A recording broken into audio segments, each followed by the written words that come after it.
And turning to our weather now here across Southwest Florida. It was another exceptionally warm afternoon, and no surprise, the heat and humidity have helped to fuel some showers and storms, especially in our inland communities, northern Hendry and into Glades. We are monitoring these downpours working their way from the west toward the east. Right now, a fairly stationary system right here, a little cell right over the LaBelle area. Muse, we're actually just on the periphery, but then we look farther inland right here into Glades. So right along 78, Moorhaven heads up because that heavy downpour is gradually, slowly but surely working its way your direction. Same story for Whitten Corner heads up. That particular cell off toward your west is moving your direction. Likewise, Palmdale, you're now in the clear. Most of that activity just off toward your east, but all of that is moving toward Lakeport as well as the Brighton reservation. So that's where our next opportunity. We'll see a little bit of much needed rainfall in and around Lake Okeechobee. So that's the latest on our active showers and storms. We'll see another opportunity tomorrow evening as this cold front stalls and fizzles out right over us. So again, that will bring us the opportunity for some of those isolated showers and storms in the afternoon and in the evening. So if you have Valentine's Day plans, just make sure you have that rain gear close by.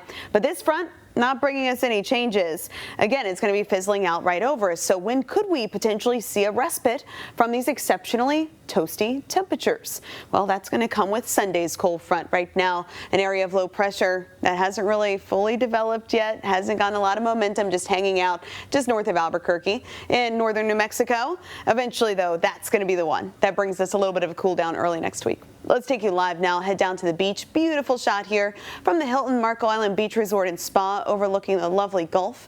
The Gulf right now, by the way, around 75 to 76 degrees. Wet weather, not really much of a concern for our coastal communities tonight, but heading into tomorrow, we will see that opportunity because of a little bit of a wind shift, and I'll show you that with your high resolution modeling here in just a moment. But take a look at this. 30% rain chance for the afternoon and evening. Isolated rain expected with that fizzling front, the one that's currently in North Florida. And then on Sunday with that other storm system, again, the opportunity for some isolated showers and storms. Now, in terms of a cool down, it looks like that cool down is going to be very short-lived. We were optimistic. We were going to have a nice respite from the heat.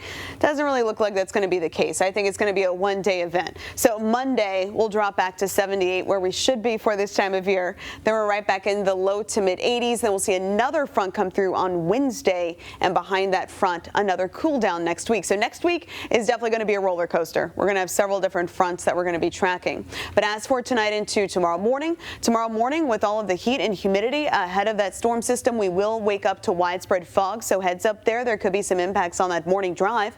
Otherwise, as we head into the afternoon and evening with the flow becoming northeasterly, that means those showers and storms will initialize right here around 4 o'clock in our inland communities and then work their way toward the coast as we head into the evening. So again, outdoor Friday plans, you want to make sure you have that rain gear close for those evening events. 86 degrees is where we're headed for a high coming off of a foggy start, and then heading into your Sunday, that stronger front moves through.